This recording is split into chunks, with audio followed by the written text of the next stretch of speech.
ॐ सहना भवतु सहनौ भुनक्तु सह वीर्यङ्करवावहै तेजस्विनावधीतमस्तु मा विद्विषावहै ॐ शान्ति शान्ति शान्तिः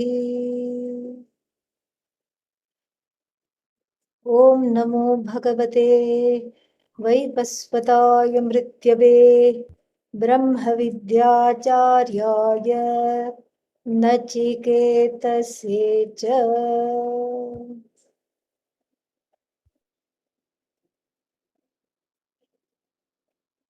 words spoken in haste by a father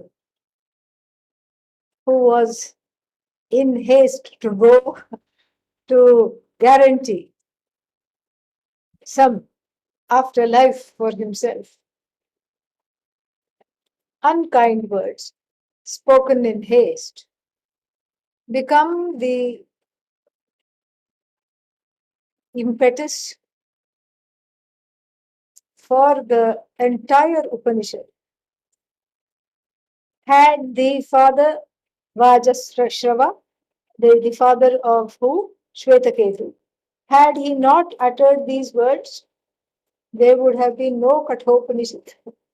Nachiketa would not have met Lord Yama, and nothing, we would have not had anything here. So, this becomes a nimitta for the prospective student, Nachiketa, to meet the teacher. And so, from the looks of it, Vajashrava was a seeker, but seeking what? Bhukti, not mukti. Bhukti means what? Bhukti means the bhoga padartha. That is what bhukti is. Conspicuous consumption. I want to guarantee a place in Swarga. Swarga also we have of many kinds. 7 up, 7 down. So we have Bhuh, Bhuvah, Suvah, Mahah, Janah, Tapah, and then finally Satyam. Satyam, this Satyam which is the topmost not in terms of location, so don't look up, okay? Yeah, these are all parallel universes. Topmost in terms of preference, meaning the nicest loka is also called Brahmalok, where supposedly Brahmaji comes and teaches the person. Brahmaji himself comes and teaches the person. And so everybody is on a cloud, and what is that? You are on cloud 9, and Brahmaji teaches you. What will Brahmaji teach? Vedanta, of course. What else is there to teach? And then let's say you go there, and going there is not easy. Look at what Vajashrava had to do: give away every single thing he owned, and not accumulate them afterwards, and not go and ask for them back afterwards, but give away every single thing he owned. And then after that, dedicate a life to yajna. And when you have repetitive stress injury, like all the time, your wrist needs to be in a elastic, what is that called? Ace bandage. Because it has this motion, repetitive stress injury. Keeping on pouring ajyam. Ajyam means it's a kind of a baby ghee. And so a ghee that is not quite ghee is called ajyam. And so you keep pouring and you say, aha, ayo. And so you need a little break. What do? Oh, chill, sit back, put on Netflix and watch a few shows. No, No, no, no, no, no. In that time, when you are not doing this, pouring ghee into the fire and doing an active yajna, what do? You meditate. When you're sick of meditating, back to yajna. In between, sometimes you eat, sometimes you don't. And this is how, this is your ticket to Brahma Vidya if done correctly. Oh, but what happens if I do everything, I think I've done it correctly, and then I don't go there after death? No Brahmaji, no cloud nine to sit on, certainly no Upanishad being taught by the Lord Himself. So, what happened? Well, you must have nodded off in one of the meditations. You must have been cursing somebody while pouring the ghee. There's always an explanation. You know what you have done. You know all the truties. What you have not done also you know. You know what you have done. And then, so therefore what? Therefore, this is what is going to be. And so there is no guarantee. And the effort it takes for these people to go to these kinds of outer reaches of heaven, it's just tremendous. And what does Vajashrava want? Array, you already told us he wants to go to Brahmaloka. Yes, that is the immediate want. But what is behind that want? He thinks it's a permanent place. This life is not permanent, we know, because we see people just succumbing. We see so many fatalities. Just think of the 3 years of the pandemic in every country. Not a single country was spared of just humongous numbers of people just gone. And like this, there will always be something. And then even a simple flu, if one is elderly, can take one away from this earth. And so, like this, there are, we know that this life is not permanent. We have had bitter reminders of that in our own lives and in the lives of others. We have had difficult reminders. Now, the this is, so therefore, Vajashrava wants permanence elsewhere. He thinks that the permanence must be elsewhere. He too is a seeker. He is seeking the right thing he's seeking, but in the wrong place. Like the grandma searching for her embroidery needle. Small little thing. Oh, it was my best needle. It didn't hurt me when it went in and out of the canvas, and I could embroider so nicely. Now it is lost. And she's looking for the needle. And very soon, a small but helpful crowd gathers and says, Grandma, where did you lose it? Let's help you search. She says, Oh, son, I lost it back in my house. Then why are we searching it, Grandma, for it in the village square? Because my house has no electricity. Here, at least, there is a street light. This is exactly what we do. Excuse me. This is the seeking. This is the seeking that Vajashrava is doing. And when Vajashrava is doing, we are able to see this objectively and say, bad boy Vajashrava, you should have known better. You are a dharmic person. You are a Vaidika. What happened to you? Look at your son and learn from him. What happened to you? We can say that. While conveniently, very, very, very, very, very, very conveniently forgetting our own ways in which we are doing the same exact thing that Vajashrava did. So then we have the second gen, next gen we have. And what is the next gen? Nachiketa. Nachiketa goes, and you see that he has those good samskaras, very good samskaras. We are told that he goes there, and Lord Yama, you see behind me, is on a trip on his buffalo. What is he carrying in his right hand? A noose.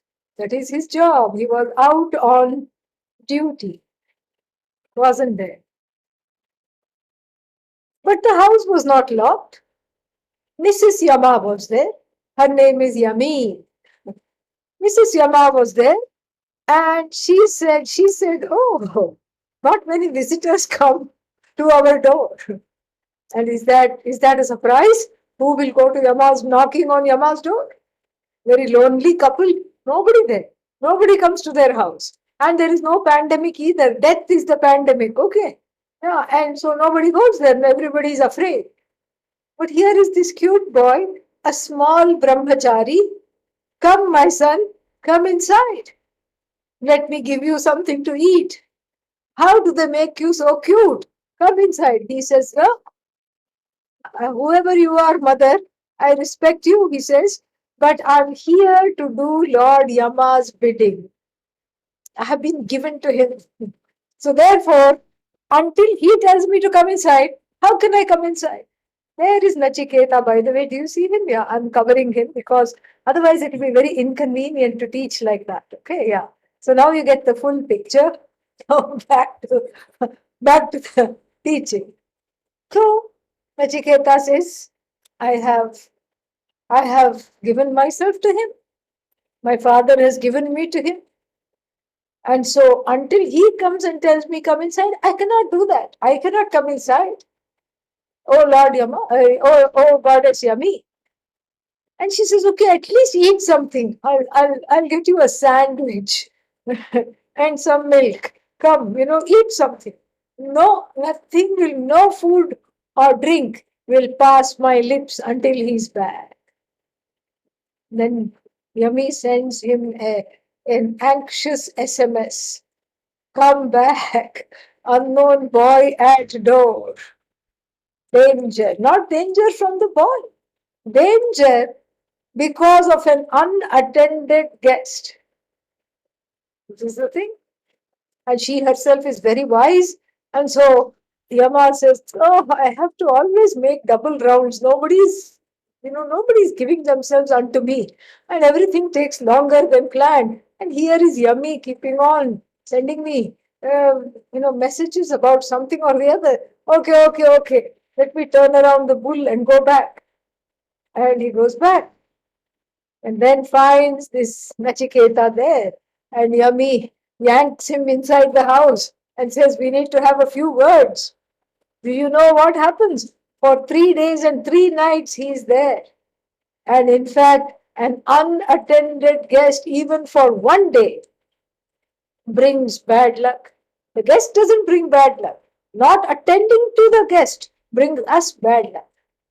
We have neglected the guest. It is a form of a yajna. It is called Adhithi Yaga. Somebody who has come without an appointment, without a date, and that person is the guest. And that person is treated as an incarnation of God and has to be brought in and fed and entertained and all this. And this boy refuses to come in. Take care of it so that this kind of terrible bad luck doesn't befall us. Already we have bad luck because we have no friends. Oh, Yama. And so take care of this so that we don't get any more bad luck. And then Yama goes out. Who are you? And what are you doing here on my threshold?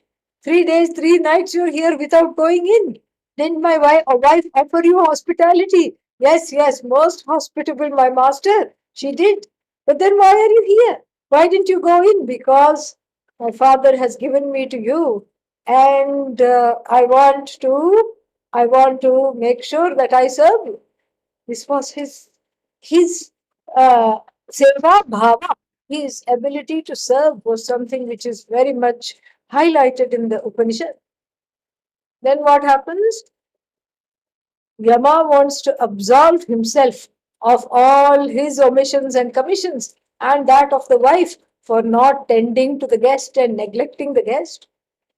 So he says, for every night you have spent out in the cold, I'll give you a boon. How many boons is that? 3 boons. And these boons are not just for entertainment. These boons show a trajectory of growth of young Nachiketa. First, he says, I want to go back intact and I want to find, because I have heard that when people come to your abode, they go back in a different form. I don't want to go back in a different form. Send me back in the same form. And this is just, don't think of this as another boon. Part A and part B, this is a connected boon. So, what is the next boon? May my father not be angry with me. This the first boon, part A and part B, is shows that he is still stuck in the role of the son. This is exactly what he is stuck. He's stuck in the role of the son, and this is what he wants. This is how it is, and he wants to go back. He wants to make sure his father is okay. His father he needs the validation of his father. A father should not be angry with him. Father should be pleased with him. These are all what are called samsaric desires. May I get validation from my parents? Why? Aren't you old enough to validate yourself? Yeah, but I still want them to validate me. May they not be angry with me. This is the feeling. And so Nachiketa shows that his first and foremost concern is this. And the next one, he says, the next boon is again, he's carrying the father's legacy. What is a way of permanence, he says. What kind of a yajna will take me to the afterlife? I see my father doing this. I also want to learn this. So he teaches him.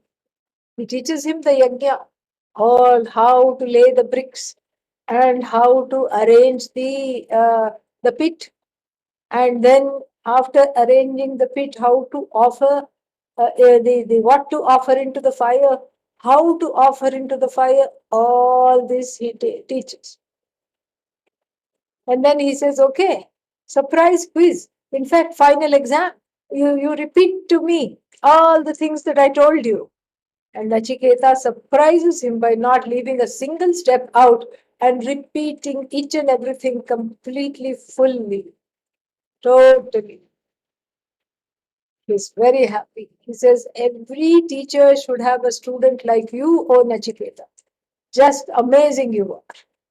In fact, he says, you are so amazing that I'm going to name this fire ritual after you. To this day, it is called Nachiketagni. Nachiketa. That is his second boon.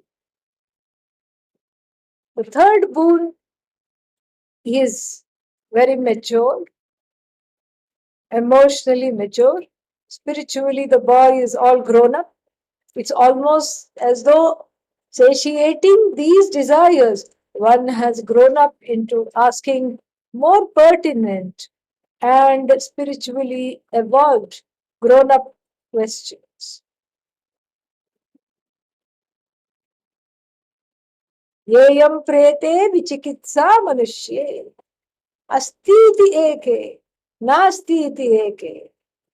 What is the truth?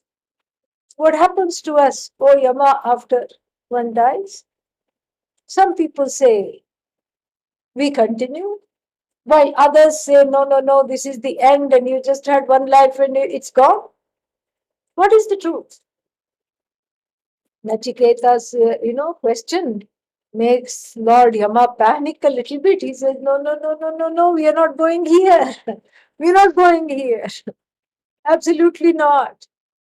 Devaihi api vichikitsa pura. This was already talked about by the Devas. This was desired by the Devas, and look, they also haven't got it. This is very difficult stuff. And look, you're so small, you're so cute, you have your life ahead of you. Why do you want to know all this? Drab, dreary, morbid topics. What happens after death and all that? Forget about all this. Yes, I know it's my department, and I know this, yes. But I'm not going to tell you. Here, have an extra boon. Have an extra boon. I'm going to give you a lovely trinket, a mala studded with heavenly celestial gems. Oh, that's also not enough. Okay, I'll make you ask for other things. I'll make you live long. I will make you an emperor. I'll make you so famous that you won't want anything else. And I'll make you an emperor and fill your court with celestial dancers and musicians like yakshas, kinnaras, gandharvas, and dancers like Urvashi, Menaka, etc. And and then they will come with celestial instruments. And Nachiketa says, you know what? I don't want all this. In fact, the more I think about it, the more I think it's a bad idea. Jarayanti tejaha indriyanam. He says the sense organs all just get very, very, very tired and they die away. And I can't even, after a little while, I can't, overindulging in all these things, I can't even enjoy anything because the eyes stop seeing properly, the ears stop hearing properly. Keep your dancers with you, keep your musicians with you, keep your music and dance with you. Don't lead me on this song and dance. Tavaiva Vahaha, Nritya Gite. Vahaha means he also promised wonderful cars, heavenly cars. He said, I don't want cars. I want to know what is this karma. What happens at this end of the life? What is this all about? This is what I want to know. And and in a moment of candor, Lord Yama says, you have surpassed me. You have surpassed me. Because all these objects of desires, which would be very delectable to the population at large, you have unequivocally shunned each and every one of them. And in a moment of candor, he says, Oh Nachiketa, it was more than what I could bring myself to do, even though I was older than you.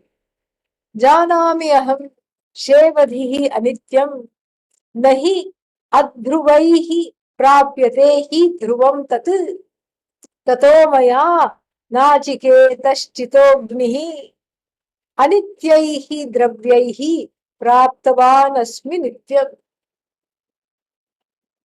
There is a lot of intellectual honesty on part of the teacher, Lord Yama. And he says, Janami aham. I knew that everything was impermanent. I knew that the celestial world of heaven, etc., was also impermanent. But I thought, what would it be like to have a life of a celestial? Shevadhi means the treasure. I knew it was anitya. I knew it was not permanent. I knew it was impermanent. Why did I know that? Because offering ghee and offering all these kinds of things, whatever it is, offering that, how will I, and how much ghee can I offer? Limited amount, finite amount. How much puffed rice balls I can offer? Finite amount. How much fire logs can I offer? Finite amount. How long can the yajna be? Finite.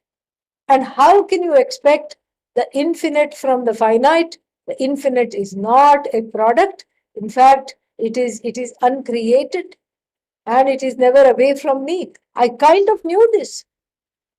And I knew adhruvaihi prapyate hi na dhruvam tat adhruvaihi, by things that are temporary, by the means, temporary means, I do not get a permanent end.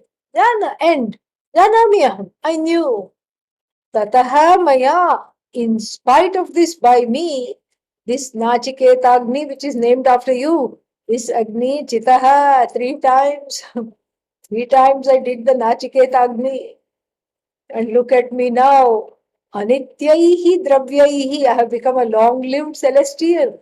Anityaihi dravyaihi. Using impermanent means, I have gained a kind of a sarcastic permanence. I wanted to be a celestial, but what happened? I am now the I am now dealing with the CEO of the warehouse of all transmigratory souls. That's what I am. From the warehouse of various jivas. And I have to take each one, bring them back here to the factory, polish them up, put them in a new box, and put them on the assembly line of rebirth, rebirth, rebirth, according to their own karma, actually. And then one in a million, no birth, finished, done. So this is my this is my lot. You have in fact surpassed even me. You have totally surpassed me. And you have asked for this knowledge, which is which is just so rare. And we see it is rare because Nachiketa is so young. And then he has, in a way, gone through several lifetimes in the course of these three boons. He has evolved, he has grown up emotionally, and his desire for this knowledge is unshakable. And from seeing Nachiketa, we see that there is something that we also have to bring to the table of this exchange. What kind of an exchange? It's a very unequal exchange. Exchange between the teacher and the student. There is no exchange. There is just a receiving and there is a giving. And if you want to call this giving and receiving an exchange, then we may call it that. But then in this, I have to bring to the table as a disciple. I have to bring a few things. And this is what we gather from Nachiketa's story. What is it that's Nachiketa bringing? Nachiketa is bringing Shraddha. Shraddha means he knows that taught by Lord Yama, he will understand. He's bringing Shraddha. Why to bring Shraddha in this situation? Because Shraddha is needed when you cannot figure something out by yourself. That is when Shraddha is needed, not any other time. Shraddha is not needed when you can figure something out by yourself, how something works. Why do you need Shraddha? Shraddha means trust.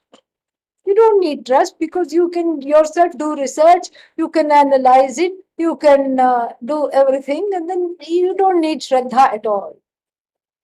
Shraddha is needed in a situation where you have no way at all of finding out. And that has to become extremely clear that there is no other way. All the options are closed. This is how we began the teaching, with all the options that are open. Option 1, option 2, option 3, option 4. I can perhaps do this, I can perhaps do that, I can go here, I can go there, I can do this, I can get this, I can figure it out this way. Why can't I go to the temple and get moksha, get freedom from samsara, or get self-knowledge? Why can't I go here and do this? Why can't I intuit my way to understanding that I'm free of sorrow? Why can't I read it in a book? After all, the Kathopanishad is printed. All these options close when you understand that this is not in my hand. Why is it not in your hands? It is not in my hands because there is a kartri karma virodha, subject object contradiction. Who wants to know? I want to know. Who are you? I'm the knower. Okay.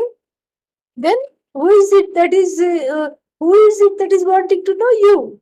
And who is the agent of this knowledge? You. How can you be both the recipient and the agent of the same thing? You cannot. And besides, we are talking of the I. That is the indweller, so to speak, as it were, of this body mind sense complex, which is away from everything, and yet nothing is away from it. Tadejati tannejati taddure tadvantike. This is what the Isha Upanishad says. What is this self? Oh, it's moving. See, the person is walking, so the self is moving. Na, tadejati. Oh, hello, it moves. No, no, no, it doesn't move. It doesn't move. Here it moves. No, it doesn't move. Oh, it's very, very far. So far, it is out of my reach. Says who? The one who is the self. Tadvantike means it is so near to me. Yet it seems very far. Here it moves. Here it doesn't move. Meaning what? It is the truth of that which moves and that which doesn't move. It's the truth of that which talks and that which is silent. It is the truth of that which is what was the last one? That which is far and which is near. It is the truth and the content of everything without being any one thing. And in this particular iteration, it is in the form of this body without becoming this body. It takes on the form of this mind without becoming the mind. It takes on the form of the senses, it lights up the senses without becoming any one of them. How? Just like a crystal. You put a pink cloth behind it, what happens? Oh, pink stone, it must be ruby. And then you take away the pink cloth, and then it is back to its original self. Then you put blue cloth, and then somebody mistakes it for a sapphire. Then you take away blue cloth. Then you put a white cloth, somebody mistakes it for a diamond, and then you take away the white cloth. The crystal is colorless. Similarly, the self is formless, and yet not opposed to forms. It takes on many, many, many, many forms without becoming any one of them. So, how are you going to know that which you cannot objectify? Because all the means of knowledge you have at your behest are to cognize objects, not the subject, not the I. So, for that, a new means of knowledge is needed. We need a teacher like Yama. Here, this one I like because he has kind eyes. He doesn't have fiery, fearsome eyes. Big, nice, kind eyes. He's got the eyes of a teacher here. And so we need a teacher. And the teacher is needed because you cannot figure it out on your own, even if you stand on your head. We do recommend headstands because anything that gives blood to the brain is very much needed. But it is not going to substitute this knowledge. It is not. And this has to be adequately clear. Without this, we cannot go any further. Nachiketa has brought so much Shraddha. First, Shraddha for the Father's words, and then Shraddha for Lord Yama's words. Whatever he's going to teach me is going to benefit me, and he's not going to take me for a ride. That trust he brings, and that itself is enough. Shraddhavan labhate jnanam. The Bhagavad Gita promises that if this Shraddha is there, or even if you have only one qualification, you don't have Shama. Shama means a resolved mind, meaning a mind that is not reactive. You don't have Dhamma. Dhamma means like reactive sense organs. I feel like hitting somebody and I hit somebody. This is Dhamma. The absence of that is Dhamma, okay? And then you don't have Titiksha, patience, forbearance. You don't have Uparati, letting go of small stuff. You don't have focus. You're always multitasking. You don't have samadhanam. And so you don't have any of these things. And you don't have viveka is wanting. What is it wanting? Viveka is wanting vairagya to come. And vairagya is wanting viveka to come. So both viveka and vairagya are wanting. And then mumukshutvam, how do you spell that really?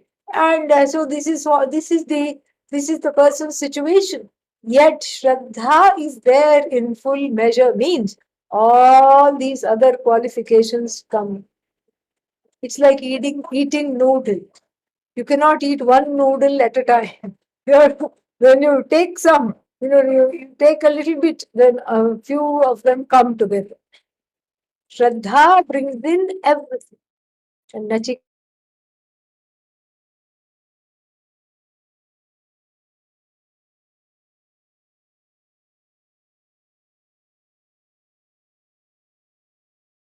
sorry about that. Looks like we lost connectivity briefly, but we are back.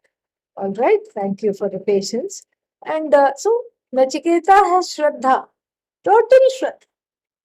And he also has patience because Yama likes to talk. As I said, not many visitors. No, and who will really want to come and talk? No one. And so Yama loves to talk. And he keeps talking. He keeps waxing eloquent about this thing, that thing, all these things. And then Nachiketa listens patiently listens. So we know that he has a lot of these qualifications that we are talking about. He has Shraddha. This is what one brings. Shraddha of all the qualifications is highlighted because the Shraddha alone brings in the knowledge. Why? Because I dare to trust a means of knowledge that I am not wielding. Usually, I trust only the means of knowledge that I operate, like my eyes. If I see something, I know I cannot unsee it. I know I have seen this. I know this is true. I can say, I saw it with my own eyes. I can say that.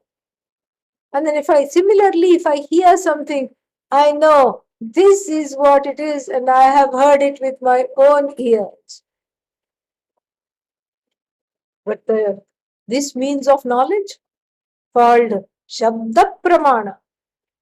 A pramana, a means of knowledge that helps you see what you cannot objectify, namely the truth of yourself. That you are not just confined to this body mind sense complex, you are all pervasive, you are limitless. You are limitless sentience, you are limitless knowledge, you are limitless existence, and you are just everywhere. And Sarva Vyapi, you are in every body, you are not just in this body. To understand this is not possible by oneself. Something I have to trust. I have to trust a source of knowledge that is coming from elsewhere rather than just from me. Why should I trust that? Because that's the only way to know. The antidote to self ignorance is self knowledge, and that is indeed the only way to know. But this is very difficult for people. As soon as you say Guru, suddenly some hives come and one feels like scratching. Guru allergy. I need a Guru antihistamine because there is Guru allergy. Why is there Guru allergy? Because of really, this is the truth. There is no need for Guru allergy because actually we are not opposed to gurus in the empirical life for empirical knowledge. What is the meaning of empirical knowledge? Anyone who doesn't know how to cook, what do? You engage a cooking guru. Somebody who wants to be very savvy in the stock market, engage a stock market guru. I don't know public speaking, engage a public speaking guru. I don't know ballroom dancing, engage a cha-cha-cha guru. No problem. I don't have any problem seeking help in these day-to-day things. But when it comes to the most important source of knowledge, which is myself, which is me, there I have all kinds of hesitancy. Oh, how to trust. Oh, I want to do research. I want to Google the guru. In fact, Upanishad says, please Google the Guru. Oh, Upanishad time also there was Google? No, but there was word of mouth. That was the Google. And so, please Google the Guru. Get a Shrotriya. That's what the Upanishad says. Get a Brahmanishta. Who is a Shrotriya? And if you have to choose between the two, Shrotriya and Brahmanishta, get the Shrotriya. Shrotriya means one who comes from a sound lineage, who has been taught by his guru, who has been taught by her guru, his guru, her guru, his guru, all the way to Bhagavan. Shrotri. Brahmanishta, who doesn't have a lot of irons in the fire and who is able to be just immersed in Brahman. This is very hard to know whether the guru is immersed in Brahman or not. You can't go and sit in the mind of the guru. You can't go sit in the head of the guru. Actually, that is what one of the characters in the Mahabharata did. A sannyasini by the name of Sulabha.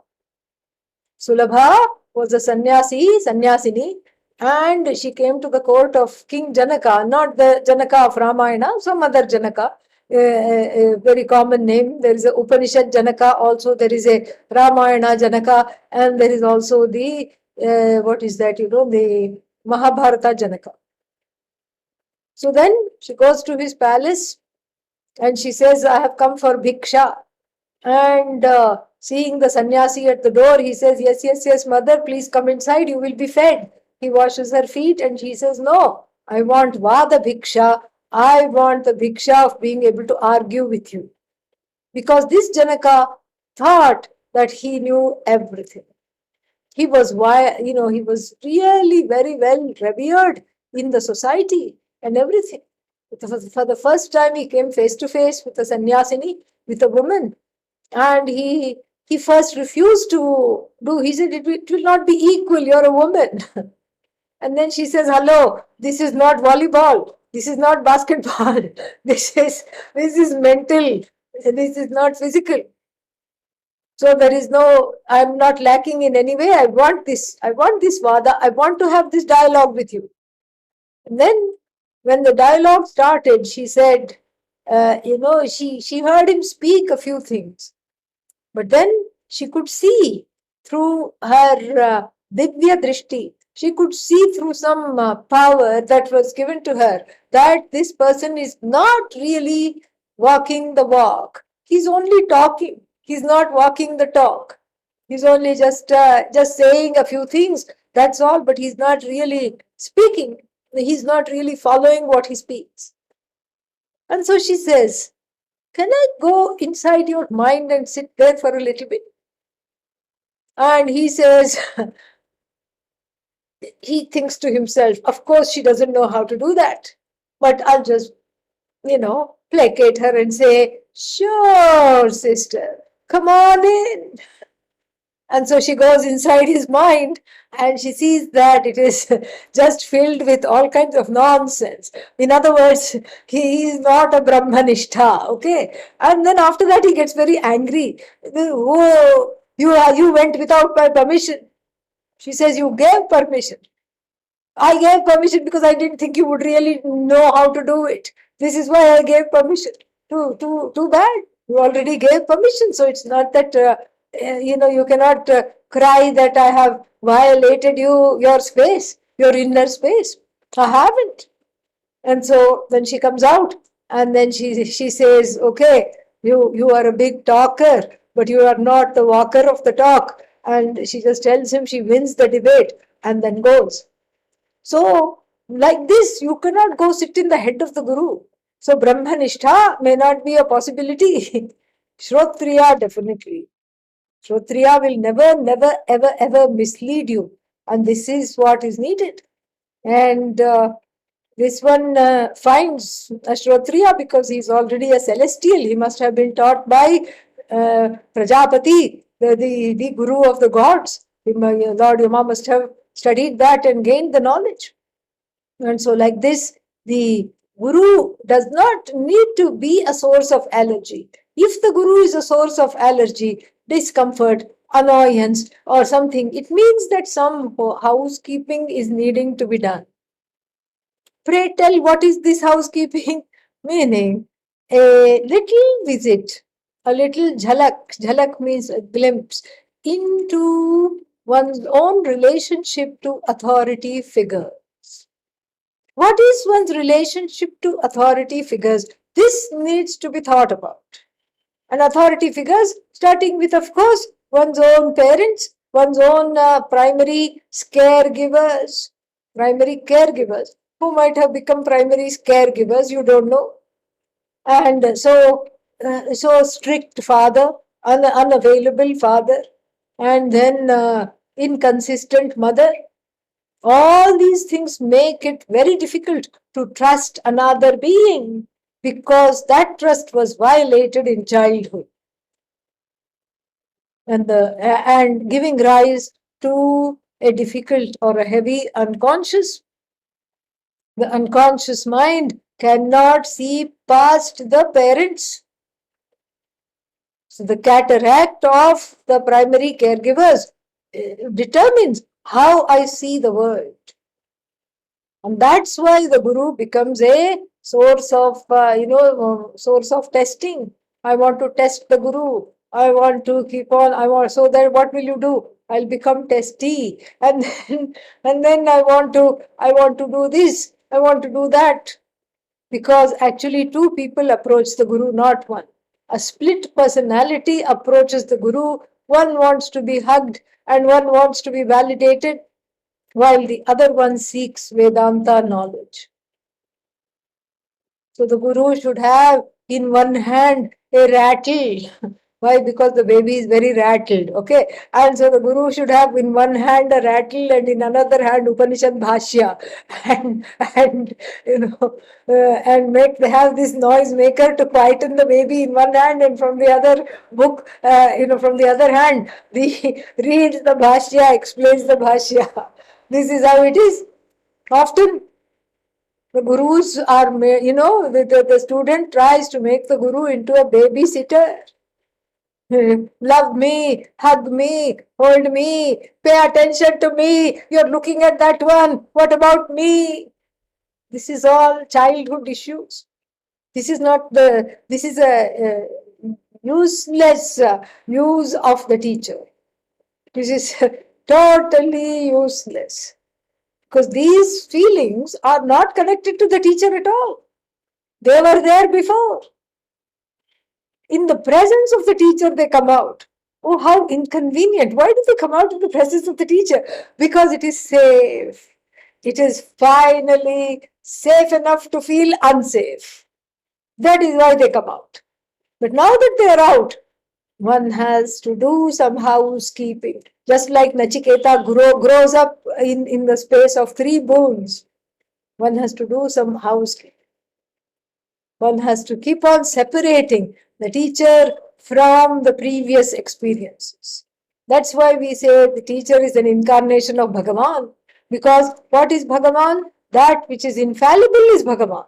And so therefore we say this is exactly the how it is, because if the teacher is Bhagavan and that which is infallible is Bhagavan, then that means that I have to see the infallible in the teacher. A very difficult thing to do, but a must in order to gain this knowledge. It is a must. That's why we say Guru Brahma, Guru Vishnu, Guru Devo Maheshwara. This is what we say. So that we don't project our annoyance, our fears coming from the past onto the teacher. And then we don't fault find with the teacher. We don't say, you are not teaching properly. Last class, at least there were 5-6 jokes. This class, not even a single joke. This is, you don't tell the teacher how to teach. You don't do this.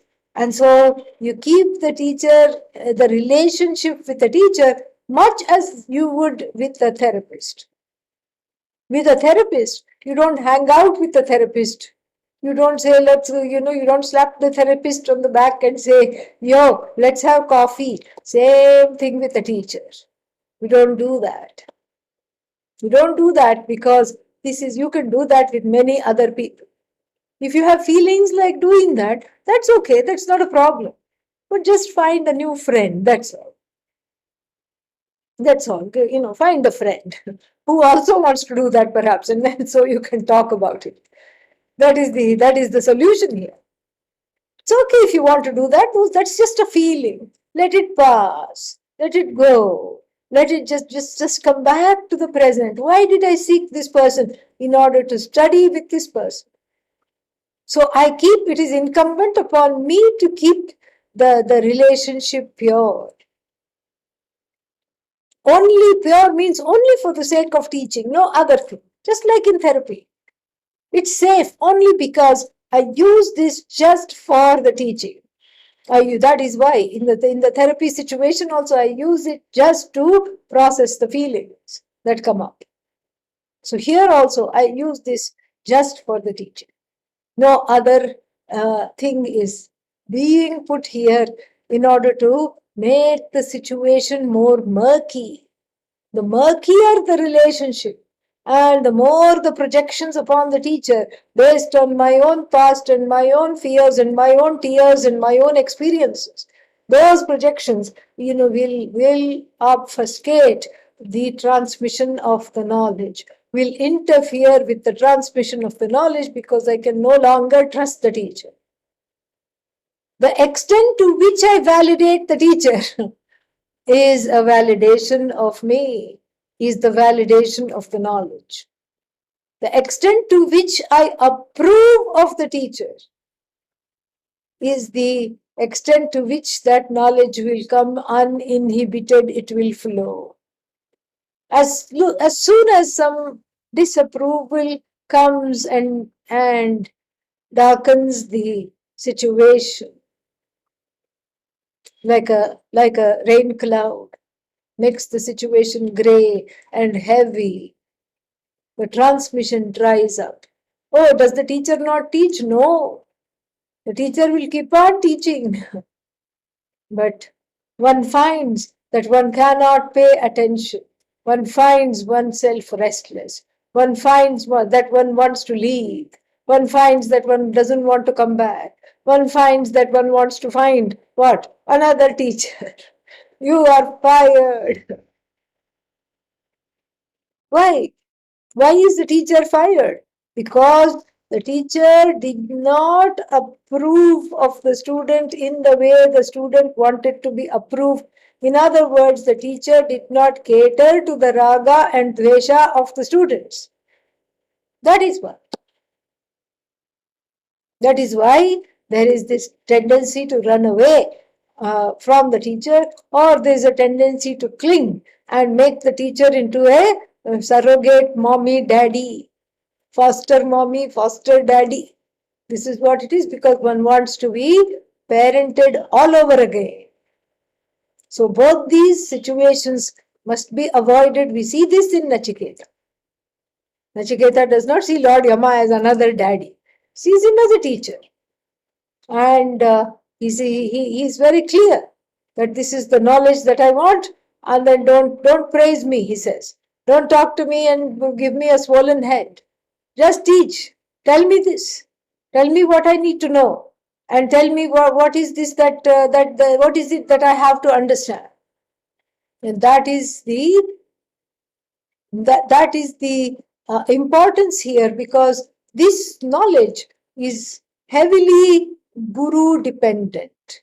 And why is it guru dependent? It is guru dependent because there is no other way of gaining it. But the guru is not teaching the knowledge.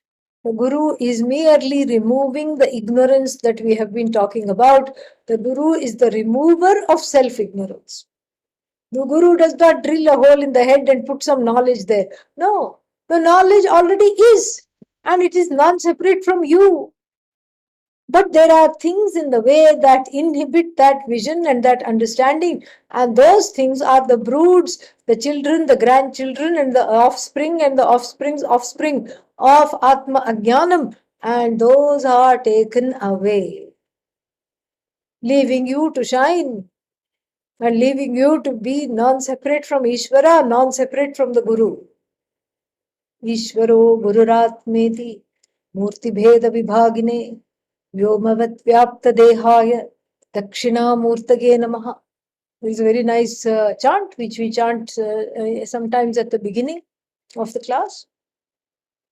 That the one who tears asunder, that Dakshinamurti, and unto that Dakshinamurti my namaskars. Who is this Dakshinamurti? The one that tears asunder. What? All kinds of divisions. Oh, Guru is somebody, I am somebody. You respect the Guru, yes. But you know that ultimately it is just a role that you are playing, role of the student. Because who is this Guru? Paramatma. Who are you? Paramatma. Everything is Paramatma alone. And so therefore, the Guru is, without a Guru, this knowledge will not take place. You cannot intuit the knowledge because the intuiter, that knowledge is the truth of the intuiter. You cannot stumble upon this knowledge because we are talking of the truth of the stumbler, and you cannot infer this knowledge because we are talking about the knowledge or the nature of the inferer. You cannot see this knowledge because we are talking of the nature of the seer who is never seen. You cannot hear this knowledge, even though they say there is a soundless sound called anahata. And in deep states of meditation, people confuse this anahata for sound of atma. They say in deep states of meditation, atma reveals itself through sound. Ayyo. And if that is the case, then we are done, because whenever there is silence, there is no atma, that means atma has gone. If atma only reveals itself through sound, that means it's opposed to silence. Whereas certain others say atma only is found in silence. So each time I talk, atma bye bye. Each time I listen to music, atma bye bye. No atma.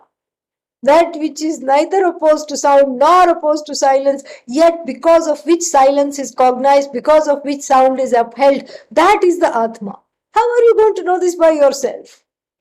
You have to be taught, and you have to be open to this teaching. That is what the Guru is. And the Brahma Vidya Acharya, that is what it is. And the one who is the Ajnana Nashaka, the one who removes Ajnanam. You see that you are non-separate from Ishvara, you are non-separate from the Guru. So this is a very, very sacred and a relationship that is a real must. Real must. And so Nachiketa has now found his teacher. And then Nachiketa has asked the teaching. What is the teacher? What does he says? He puts it very, very beautifully. And he says, Anyatra dharmat, Anyatra adharmat, Anyatra asmat, Kritat akritat, Anyatra bhutat cha bhavyat cha, Yattat janasi tad vada. Tell me, teach me. What should I tell you? What should I teach you? I don't want the run of the mill things. I don't want to know just, same old things. I know dharma. I know adharma. Adharma means non-righteousness. Dharma, righteousness. I know dharma. I know adharma. But I don't want to know either of them.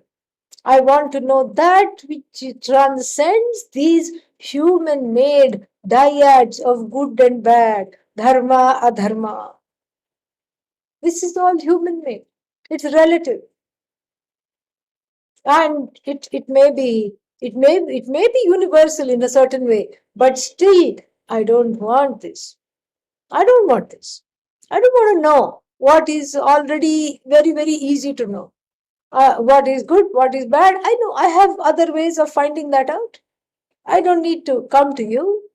To you I come to know that which I am incapable of knowing, namely that which transcends dharma, righteous ways of living. Do unto others as they want you to do unto them, and do unto others as you want them to do unto you. And the golden rule. All this, I know. Adharma also I know. And if I engage in adharma, there will be consequences. That also I know. I can find that out. I can see that. I want to know from you something completely different than that. I want to know something that which upholds dharma, concept of dharma, that which is unopposed to adharma. Oh, Atma is unopposed to adharma? Yes, it is unopposed to adharma. That's why it lets you get away with adharma.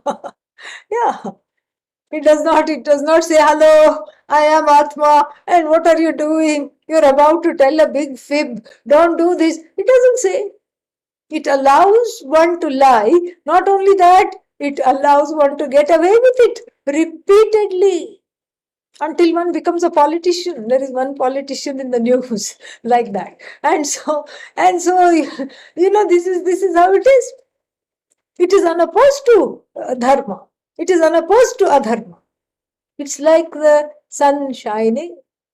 The sun shines over a group of people studying the Bhagavad Gita, reading the Bhagavad Gita, home study or studying the Bhagavad Gita. They're all sitting there, they are chanting, and they are underneath a tree, the sun is shining.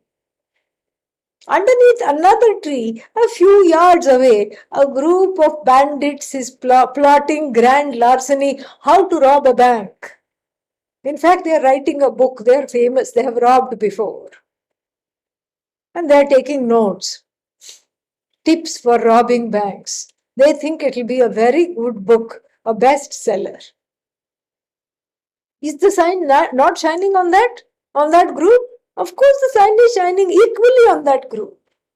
This is the Atma. It is the lighter upper of everything. Every notion, every fact-finding mission, every fact, every non-fact, every fact that has been debunked and is no longer a fact.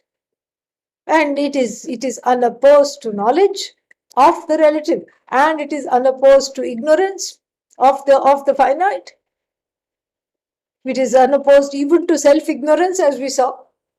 It is unopposed to righteousness and wrongdoing, because that which we are talking about, that self, that Atma, belongs to a different order of reality than all these other things that we have been discussing.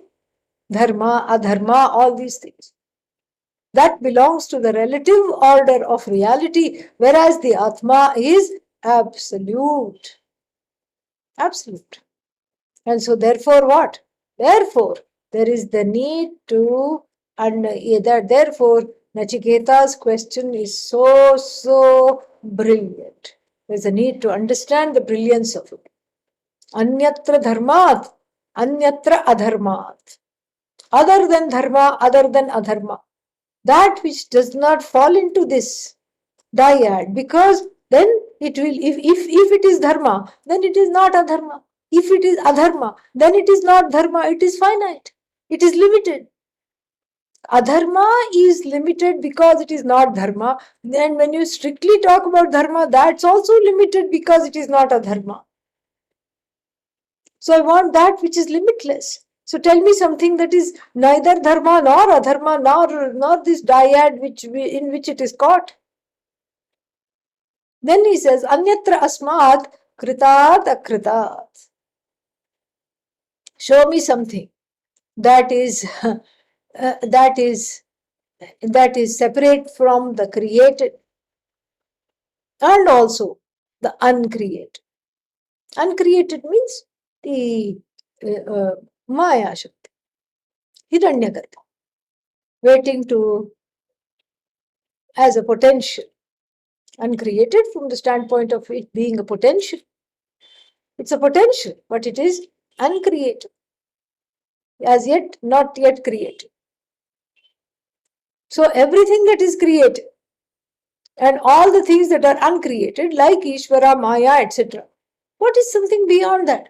Oh, how can you say there is something beyond Ishvara? Not beyond Ishvara, beyond Ishvarahood, beyond that mantle of causality which we put on that same Atma and call it the cause of the universe. This is a Mahavakya. Beyond that mantle of causality, what is there? If you take away the crown of the king, is the king still a king? No, the king will not even be recognized on the street. If you take away the crown of Ishvara, which says cause of the universe, the crown is the causality, is an imbued as though projected causality. And that causality is removed. And what is there is just Satchidananda Atma, limitless, sentient, existent I. That's all that remains. Same thing if you cognitively remove the trappings of this identification with the body, mind, sense complex, then what remains is Satchidananda Atma. That's all that remains. And so, therefore, this is something which is extremely important to understand. That the next part of the question, Nachiketa's question, has to do with understand. He already knows that the created and the uncreated, Ishvara uncreated, and then the Jagat created. There must be something that ties the two together, that is neither created nor uncreated. There must be the truth of both of them. And so tell me that. Then finally, Anyatra bhutacha bhavyacha, tell me that which is neither the past nor the future. And then by the use of the extra cha there, the present also is included, which is not the present either. That which is beyond time, beyond space, beyond time, that which is not coming under this past, present, future, all these things, they are so arbitrary. What is the past? Where is the past? You don't think of the past in the past, you think of the past in the present, which is very ironic. And a series of presents become the future. A series of presents have become the past. And the present itself is not really there because it is quickly becoming the past or the future. And that present is nothing but the observer of that present, which is you. The observer of time is timeless, is you. So show me that timeless one. I don't want the past, I don't want the present, I don't want the future. I want that which is totally timeless. That is what I want. And then so show me that. Yad vadasi, yad janasi, tad vada. What you know, you please teach me right now. This is what he says. Very beautiful question. And Lord Yama is just floored by how grown up this question is. People, people of very rare caliber can command the language, can have the command of the language like this, can also can be so articulate and can articulate themselves like this. It's just amazing. He's just totally floored. And here in this question is also a little impatience, because he says, I have been very patient up till now. Now I really need to know.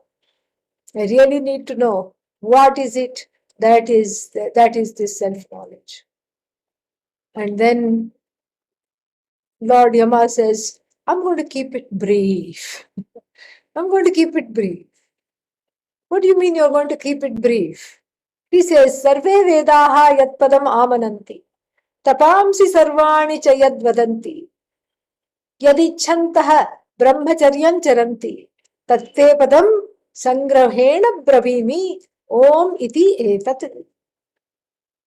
That which is the culmination of all the Vedas, that which is the culmination of all austerities, tapas, meditation and other sadhanas, and that desiring which one takes to a disciplined life, a life of moderation and discipline. That pada means the destiny. Whose destiny? Your own destiny. Your own destiny, which is you. The destiny and the seeker are one, remember? And so your own destiny, I'm going to tell you in brief. You know, it's like we have to learn speech making from Lord Yama. Because usually people will say, I don't, whenever I used to go with Pujya Swamiji and then go to him, hear him talk, there would always be somebody who would introduce. And they would start off by saying, I am just the person who is introducing this program. I know you haven't come to hear me. I know very well that you have come to hear Pujya Swamiji. And so, and then he would go on for 20 minutes. Even though he would say, I would keep it brief. 20 minutes later, then only Pujya Swamiji could take the stage. Lord Yama, not like that. He says, Sangrahena Bravimi. I will tell you in brief. And his brief is what? His brief is very brief. It's a one monosyllabic word. Om, Om iti etat. That Om is your home. That Om is Sachidananda, and that Om is the truth of the sleeper, waker, and dreamer. That Om is the truth of the waking world, along with Ishvara in the form of Virat.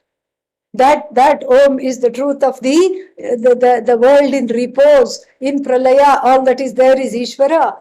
That Om is the truth of the dreamer and the dreaming world in the form of the ever creating Maya Hiranyagarbha. And that Om is the articulation of the Jagat, the projection of the Jagat, like the song of Bhagavan. And when that song stops, that is also indicated by the word Om. And that Om is you. This is what he says. Very, very beautiful. And now, of course, a very important question awaits us. How to assimilate this? What is it that I have to do to assimilate this? How to get there? Thankfully, we have a couple of other sessions. We will see that. ॐ पूर्णमदः पूर्णमिदं पूर्णात् पूर्णमुदच्यते पूर्णस्य पूर्णमादाय पूर्णमेवावशिष्यते ॐ शान्तिः शान्तिः शान्तिः हरिः ॐ श्रीगुरुभ्यो नमः हरिः ॐ. Thank you, Swamini ji. Thank you very much. Pranam, Swamini. Namaste, Swamini. Om Namaste.